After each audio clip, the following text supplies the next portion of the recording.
আসসালামু আলাইকুম। আমরা আছি টিম নিয়ে এখন দেবতা পাহাড়ে। থুইচাপাড়া থেকে আমরা 7টা 19-এ বেরোইছি। বের হয়ে 8টা 19-এ আমাদের এখানে এসে পৌঁছে দেবতা পাহাড়ে এসে পৌঁছাইছি আমরা।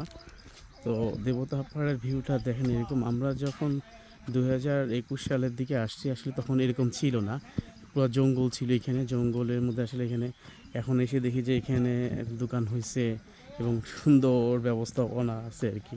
তো টুরিস্টে কম থাকার কারণে ওরা দোকানগুলো খুলে নেয়, গতকালকে দোকানগুলো খুলছিল।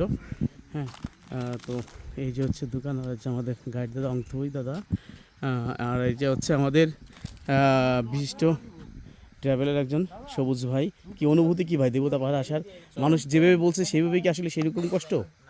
না, কষ্ট তো থাকবেই পাহাড় কিন্তু ওরা যেভাবে মানুষ এক্সপোজ করছে যে যা জান দেবতা পারে এই হবে সেই হবে, না মানে না এত বেশি কি? না না, ব্যাপারটা এরকম না, তবে হঠাৎ করে আসলে একটু কষ্ট হবে, এটা আচ্ছা আচ্ছা আচ্ছা, স্বাভাবিক, যাক এটা মেনে নিতে হবে। যাক, ভালো ভালো রিভিউ তাহলে পাওয়া গেল।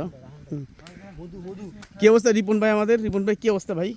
আসতে কি আপনারা আসছেন থুইজাপাড়া থেকে আসছেন, যে আসতে কি খুব কষ্ট হয়েছে? মানে ওইখানে পাড়ায় মানুষ অনেক কিছু বলা বলি করছে, এই সেই মানে অনেক সময় লাগে, এই হাত পা এই হয় সেই হয়, এই ধরনের কথা। আসলে কি আপনার কাছে কি অনুভূতি, কি মনে হয়? আসার সময় অতটা খারাপ লাগে নাই, আসার পরে রাতে যখন ঘুমাইছি, ঘুম থেকে ওঠার পরে শরীর পুরোটা ব্যথা হয়ে গেছে, এছাড়া আর কিছু না। আচ্ছা, এখন আসছেন যে এখন কেমন লাগলো? এখন আসতে যে এই সাইডে পিছনে একটা পাহাড় আছে, এটা উঠার সময় থুইচাপাড়া থেকে ওঠার সময় যে পাহাড়টা, এইখানে একটু কষ্ট হয়েছে। আচ্ছা, এটা হচ্ছে যে বিসমিল্লাহ শুভকামনা জানাই এটা, ঠিক আছে? মানে একটা পাড়া থেকে যখন আপনি একটা পাহাড়ে আসবেন, আসতে গেলে তখন আপনাকে শরীরটা ব্যথা ছিল, আপনাকে শুভকামনা জানাবে এটা। পা রানিং হইতে একটু সময় লাগছে। হ্যাঁ হ্যাঁ, এটাই রিল্যাক্স বলে। হ্যাঁ, এই যে আছে আমাদের এক ছোট ভাই। তো এখানে সবচেয়ে মানে সর্বকনিষ্ঠ এবং এলিভেটেড, এবং সে খুব পানি খেলতে পছন্দ করে, সে জলকালি খেলতে পছন্দ করে খুব। অনেক সুন্দর। আচ্ছা আচ্ছা, এই অবস্থা। আর একজন হচ্ছে যে বাংলাদেশ টপ 11 পাহাড় সামিটের একজন সদস্য। হ্যাঁ, আমরা মানে আইসা খুবই ভালো লাগলো যে বিজু উৎসবটা পাইলাম আর কি। বিজু উৎসব তো আশা করি নাই যে পাবো। আপনারা তো বিজু উৎসব পালন করেন নাই, পালন করছি আমি। না, আমরা ছিলাম। আচ্ছা, গুড রিভিউ। আচ্ছা, এ হচ্ছে সুদূর প্রবাসী, যেটা হচ্ছে আমাদের সৌদি থেকে আগত। সে আসছে মূলত এই ট্যুরটা করার জন্য। আমি একুম নাফাকুম এবং সাত বাইকুম ভেলাকুম দেখার জন্য আসছে। তো আমরা এখন দেবতা পাহাড়ে বসে আছি। তো কি অবস্থা আপনার বলেন? এই চা খাবেন, এই চা তো খাবেন? চলছে আছে? হ্যাঁ। চলছে চলছে। হ্যাঁ হ্যাঁ, কি অবস্থা আপনার স্যার? হ্যাঁ বলেন। আলহামদুলিল্লাহ।